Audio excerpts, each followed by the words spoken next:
Pre 125 godina Aleksandar I. Obrenović, kralj Srbije po milosti Božje i volji narodnoj, proglasio je naše Lapovo varošicom.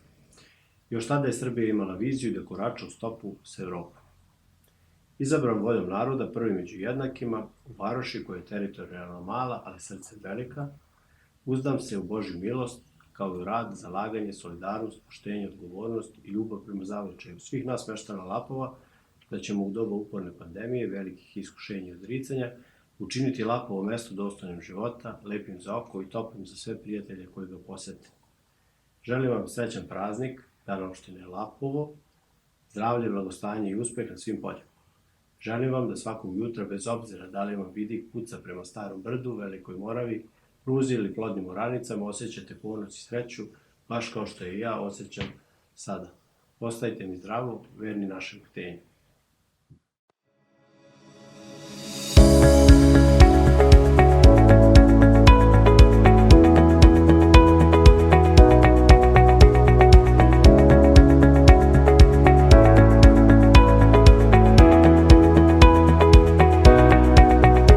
Skupština opštine Lapovo je u novembru 2020. godine donela odluku kojom je pristupila izradi plana detaljne regulacije za rekonstrukciju i izgradnju uklapanja brze saobraćajnice prvog B reda Kragujevac-Batočina-Lapovo na autoputu E75 i petlje Batočina-Kragujevac, prema kojoj će finansijska sredstva potrebna za izradu plana prema odluci obezbediti javno preduzeće Putevi Srbije. Januara prošle godine odazvali smo se javnom pozivu za dodelu bespovratnih sredstava za sufinansiranje mera populacione politike jedinice lokalne samouprave, raspisanom od strane kabineta Ministarstva bez portfelja zaduženog za demografiju i populacionu politiku. Početkom marta 2020. godine potpisan je ugovor u iznosu od oko 3.100.000 dinara, dok je naše učešće bilo oko pola miliona dinara. U oktobru iste godine zaključen je ugovor sa izvođačem radova. Nedugo zatim, iza samog dečijeg igrališta Nivea i neposredno pored fudbalskog stadiona Čikadača, na lokaciji idealno za to, niklo je dečije igralište spremno da oberučke prihvati decu svih uzrasta i potreba.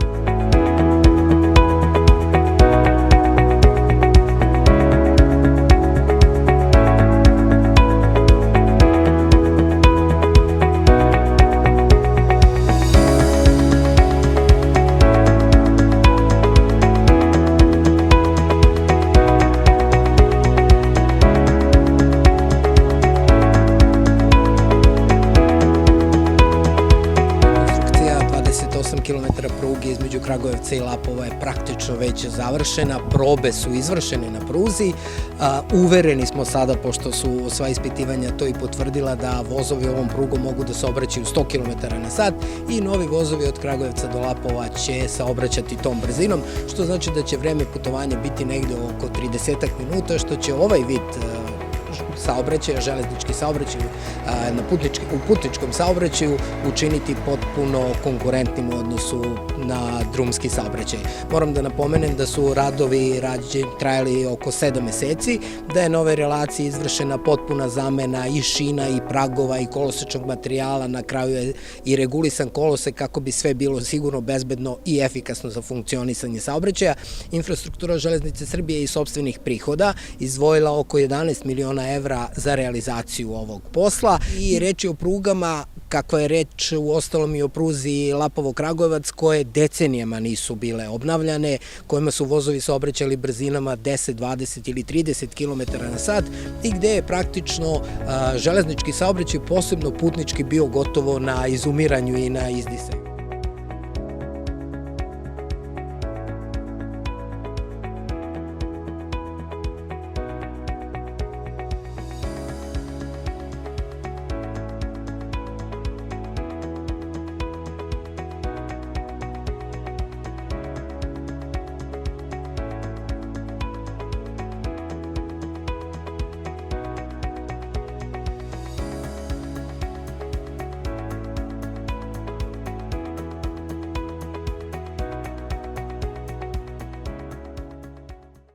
Osnovna škola je jedina škola u našoj opštini. Mi smo i specifični po tome što smo jedno mesto, jedna opština. Ona se nalazi pokraj crkve i ima izuzetno dobru saradnju sa sveštenicima našeg mesta, kao što ima dobru saradnju i sa ostalim institucijama u Lapovu, prvenstveno sa opštinom, bibliotekom, srednjom školom, vrtićem i ostalim ustanovama. Naša škola je osnovana još daleke 1840. godine i tada je imala samo 10 đaka. Danas ona ima 452 đaka, nažalost, broj se smanjuje, ali mi se trudimo i da tim učenicima pružimo sve ono što je potrebno da sutra postanu dobri građani našeg mesta ili bilo gde da se nalaze. Mi ćemo ove godine da proslavimo 180 godina postojanja naše škole i nadam se da će to biti na jedan poseban, izuzetan način, to jest u novoj školi koja se trenutno renovira u okviru projekta energetske efikasnosti i Kancelarije za javne ulaganje u saradnji sa našom opštinom. Tako da već možda krajem maja, to jest za dan naše škole, a to je 1. jun. Nadamo se svi i sa nestrpljenjem očekujemo završetak ovih radova i nastavak rada u stvarno jednoj prelepoj, modernoj školi, gde ćemo da nastavimo sa našim kvalitetnim radom kao i do sada i da postižemo još bolje rezultate, što nam je uvek bio i jedan od glavnih ciljeva. Inače, mi smo škola prepoznatljiva i sa dobrim međuljudskim odnosima u samoj školi, u dobroj saradnji, razmeni iskustava, pomoći jedni drugima, negovanjem uopšte humanosti i solidarnosti, kako u kolektivu, tako i sa decom i šire. Tako da svake godine za Dan Svetog Save, tako smo i ove godine, kada smo po prvi put organizovali proslavu Svetog Save sa srednjom školom, nagradili iz svakog odeljenja po jednog učenika koji se istakao nekim svojim dobrim delom. Znači, to nam je na prvo mesto da to budu dobri ljudi, spremni za naredni život, gde nam je cilj da svako bude najbolji u bilo čemu što radi. Jer i unazad ovih godina ponosni smo na veliki broj građana koji su i u naših bivših učenika, koji su stvarno vrlo uspešni na svim poljima, bilo šta da rade, imamo vrlo uspešne i dobre ljude i kvalitetne. Tako da, pored te dobre saradnje i sa privrednicima, moram i to da napomenem, ove godine su nam izašli u susret predstavnici Sanija i Agrostila i kod njih smo smestili sva naša materijalna dobra koje smo imali u staroj školi do preseljenja u novu i takođe mogu da kažem da i pored ovih teških uslova, jer smo iseljeni delom u srednju školu, u naše ove odeljke gde autobusom prevozimo učenike starih razreda, mi smo uspeli ipak da realizujemo veći deo naših planiranih aktivnosti. Mi smo znači imali ove godine nekoliko učenika čiji su radovi bili među najboljih 20 u Republici Srbiji i velika im je čast bila da budu gosti i našeg predsjednika Aleksandra Vučića, koji im je dodelio prigodne nagrade. Nadam se, još jednom napominjem, da prelaskom u novu školu tih rezultata biće još više, kao što ih je bilo u prethodnom periodu, da ćemo imati veliki broj dece koja učestvuju na regionalnim takmičenjima, a naravno i republičkim, jer smo evo u prethodnoj godini i u prethodnim periodima imali dosta dobrih sportista, prvenstveno šahista, zatim izuzetne naše likovne umetnike, učesnike na književnim olimpijadama, učesnici na republičkim takmičenjima iz geografije, stranih jezika, tako da ovi novi uslovi sigurno će doprineti još boljim postignućima i promociji kako naše škole, tako i našeg samog mesta.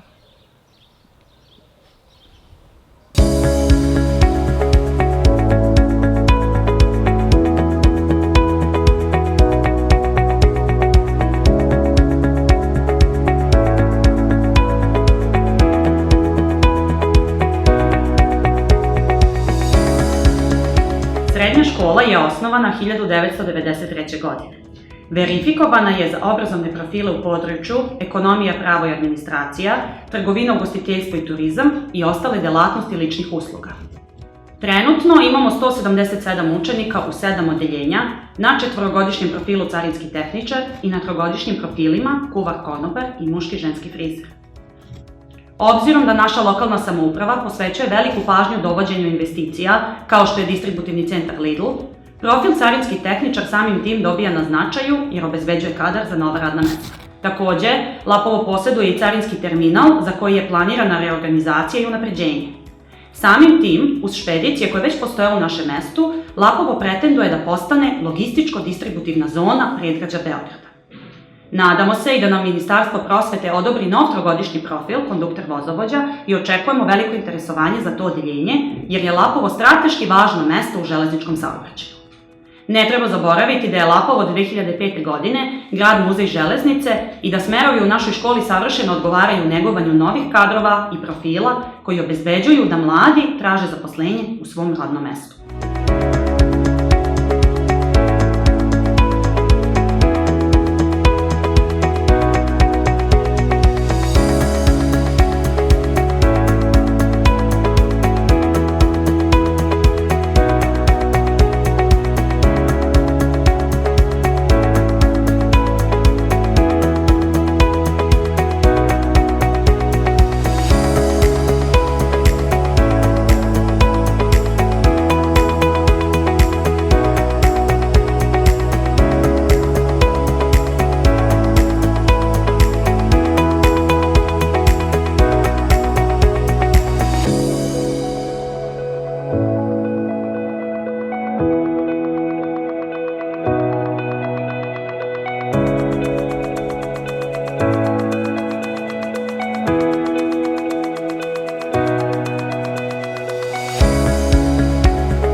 obeležila 25 godina rada i postojanja.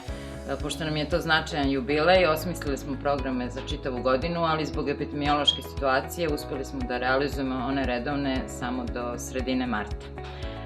Najpre smo, do sredine marta, ugostili dobitnika Deretine nagrade Branislava Jankovića, zatim Vladu Arsića koji predstavio svoj novi roman Osinje gnezdo, kao i Bojana Ljubenovića i Slobodana Simića koji su za žene Lapova priličili jedan divan osmomartovski program.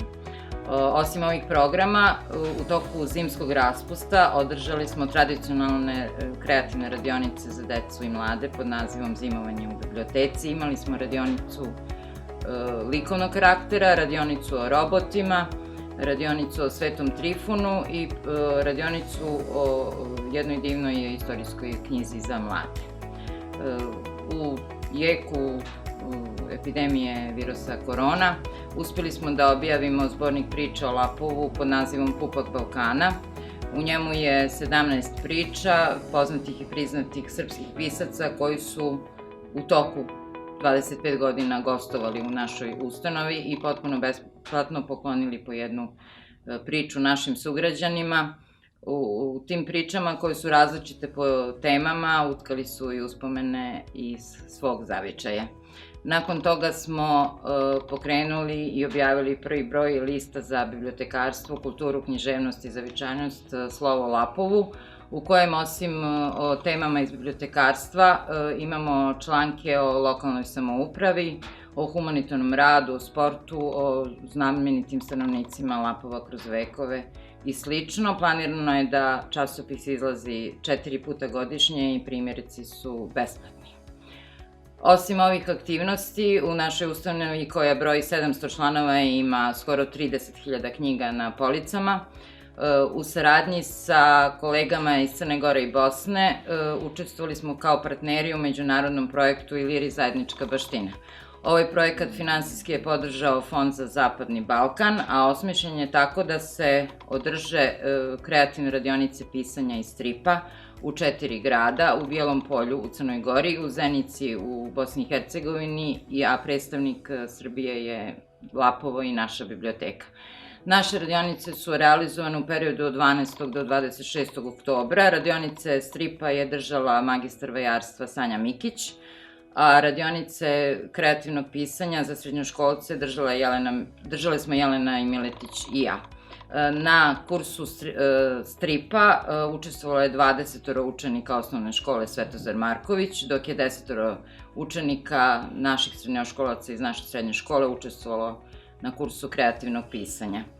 Dalji tog projekta podrazumeva da će njihovi radovi biti objavljeni u 2 zasebne monografske publikacije, a ako epidemiološka situacija dozvoli, održat će se predstavljanje knjiga u sva 3 grada, izložba stripova koji su odrađeni, kao i druženje samih učesnika u projektu. Inače, cilj ovog projekta je očuvanje kulturne baštine i povezivanje mladih, ali i odraslih u svim ovim zemljama u regionu.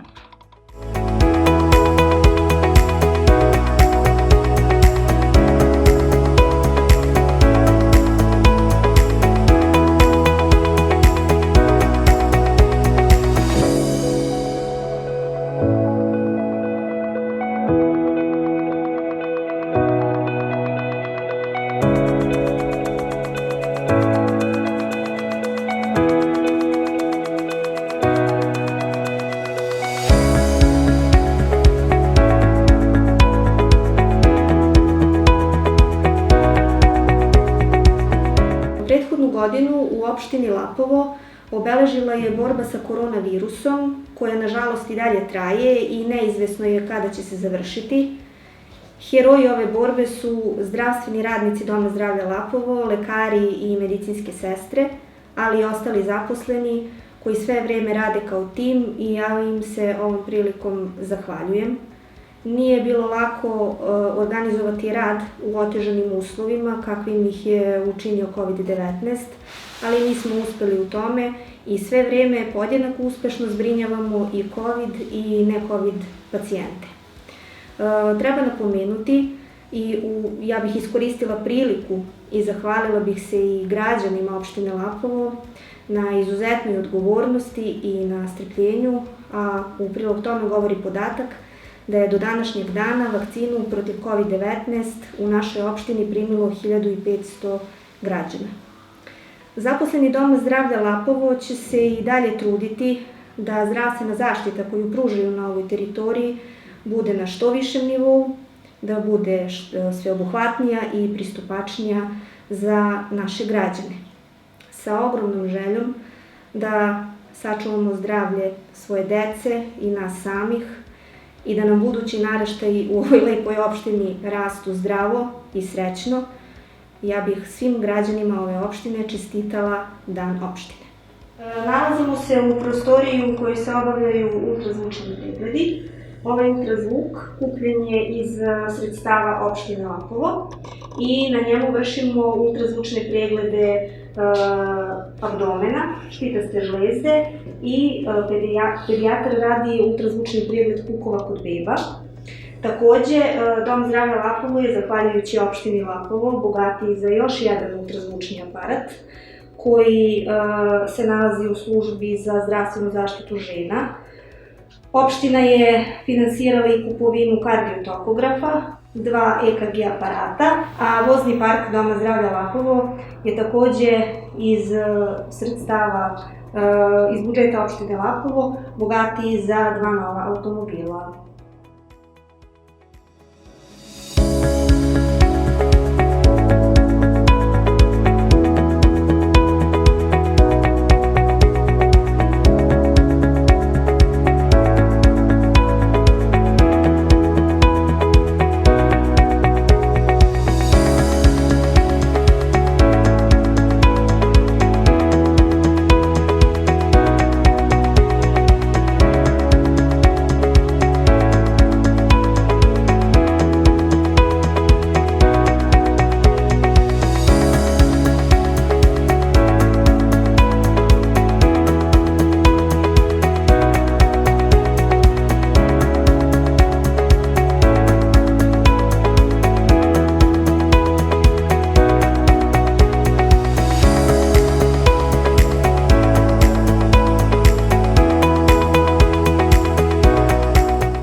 Jedna od najvećih investicija realizovanih u oblasti putne infrastrukture od značaja za opštinu Lapovo je izgradnja puta Lapovo-Rača.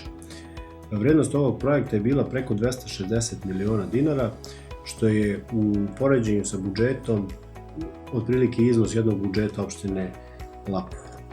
Pored toga što je tradicionalno bavljenje pčelarstvom u Srbiji, izgradnjem ovog puta doživjelo neku vrstu ekspanzije jer su se pčelarima otvorile mogućnosti lakše distribucije i transporta pčelinjih proizvoda, a imajući u vidu i povoljan geostrateški položaj našeg mesta, nedavno se opštini Lapovo obratio investitor zainteresovan da u ovom delu sprovede jednu od najvećih investicija u Šumadiji, a možda i šire. Naime, u planu je da na površini od oko 60 hektara bude izgrađeno jedno poljoprivredno gazdinstvo, fazanerija kao i solarna elektrana.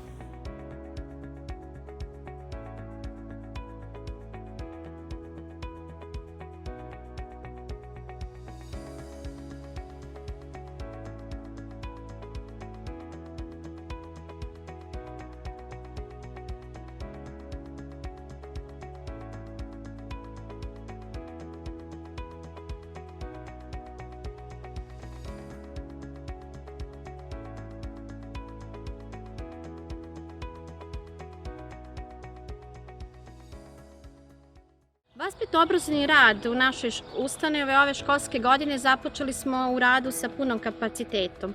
Pratili smo smjernice i uputstva Ministarstva prosvete, nauke i tehnološkog razvoja, kao i uputstva i instrukcija ostalih nadležnih institucija.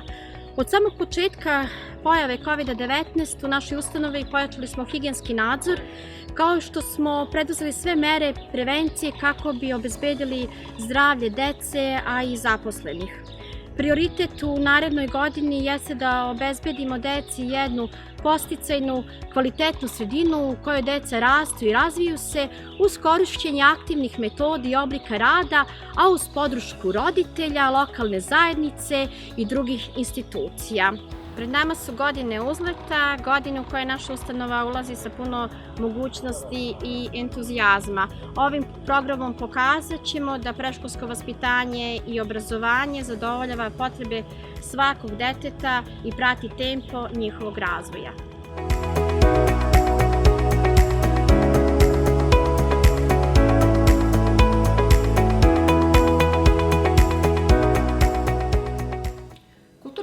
Centar Stefan Nemanja u Lapovu je sagrađen 50. godina prošlog veka, dograđivan i adaptiran u više navrata.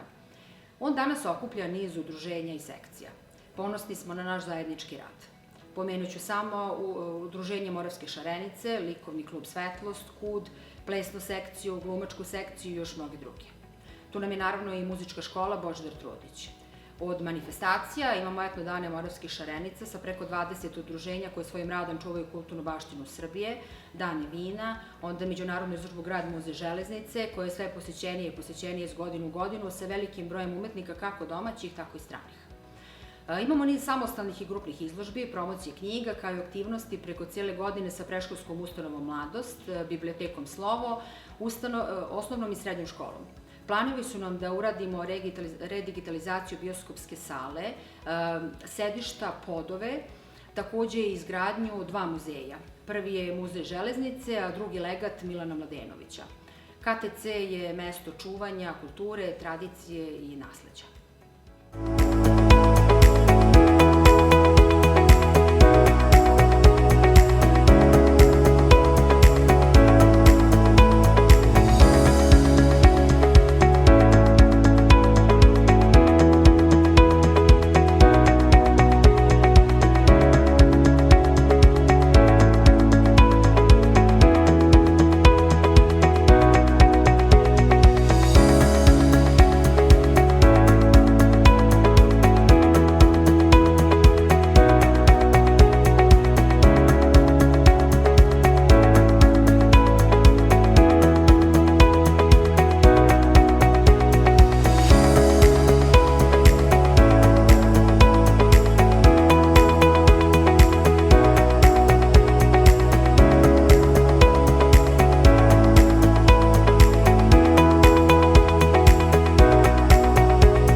infrastrukture za logističko-distributivni centar kompanije Lider Srbija KD koji bi se prema planu prostirao na oko 40 hektara zemlje. Pomenuta infrastruktura podrazumeva izgradnju saobraćajnice dužine od 1,5 km za težak teretni saobraćaj kroz samu radnu zonu, kao izgradnju vodovodne mreže dužine od 1,5 km, rekonstrukciju kanalizacione mreže dužinu od 1,3 km, kišne kanalizacije, elektromreže, trafostanice i gasovoda.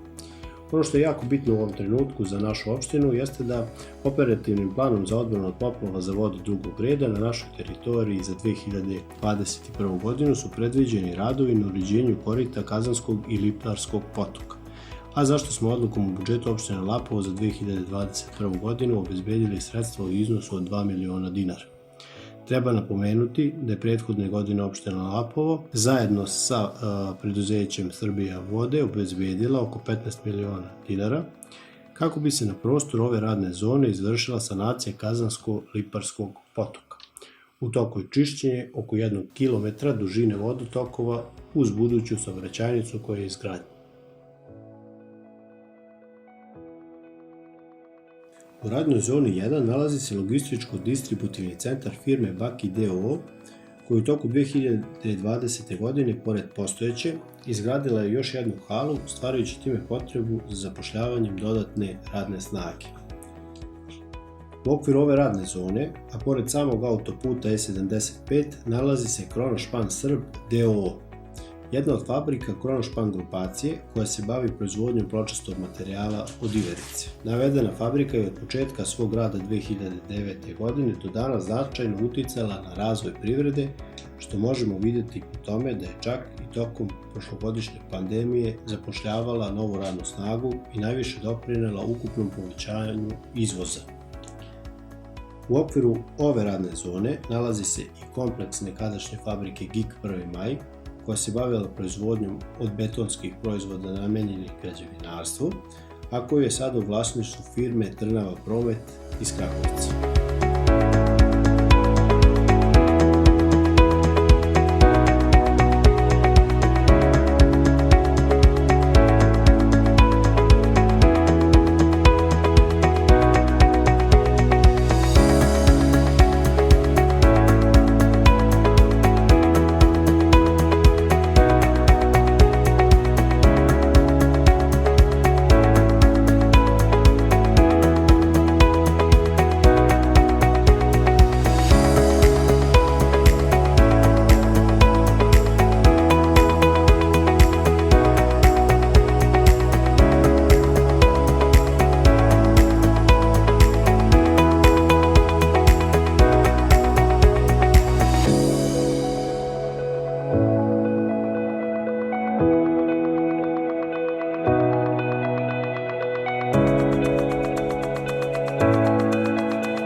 Uredbe o utvrđivanju programa podrške razvoju poslovne infrastrukture za 2020. godinu i javnog poziva za prijavu projekata na koje je opština Lapovo aplicirala, Ministarstvo privrede donelo odluku o rasporedu i korišćenju sredstava za podršku unapređenja poslovne infrastrukture za 2020. godinu, kojom su raspoređena sredstva za realizaciju projekta izgradnja naplavonskog elektrokabla i trafostanice za opremanje privredne zone 4 u Lapovu. Ministarstvo privrede i opština Lapovo su učestvovali sa udelima od 50% realizacije izgradnje navedenog objekta, a koji je u zbiru u iznosu od oko 15 miliona dinara. Izgradnjom naponskog elektrokabla, kao i trafostanice, stvoreni su pre svega uslovi za dalji razvoj same radne zone i privlačenje novih investicija. Sprovođenjem ovog projekta omogućit će se i priključivanje postojećeg vikend naselja i lovačkog doma na elektromrežu, a samim tim i razvoj lovnog turizma i drugih oblika turističkih ponuda u našem mestu. Takođe, opština Lapovo je radnoj zoni 4 nakon otkupa parcele površine od 1,5 hektara i apliciranje na konkursu Ministarstva za zaštitu životne sredine uspela da obezbedi sredstva u vrednosti oko 20 miliona dinara za izradu projektno-tehničke dokumentacije potrebne za izgradnju kanalizacione infrastrukture, primarne i sekundarne kanalizacione mreže i fabrike za pročišćavanje otpadnih voda. U sklopu ovog projekta jedna od bitnih stavki je trenutna rekonstrukcija crpne stanice.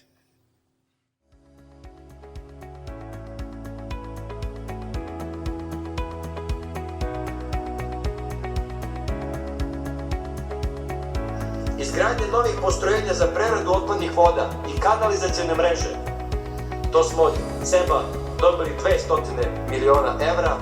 To je fabrika za preradu otpadnih voda, primarna kanalizaciona mreža, prečišćavanje otpadnih voda, Ražanj, Takovo, Topola, Osečina, Lapovo, Priboj, Ruma, Bačka Palanka.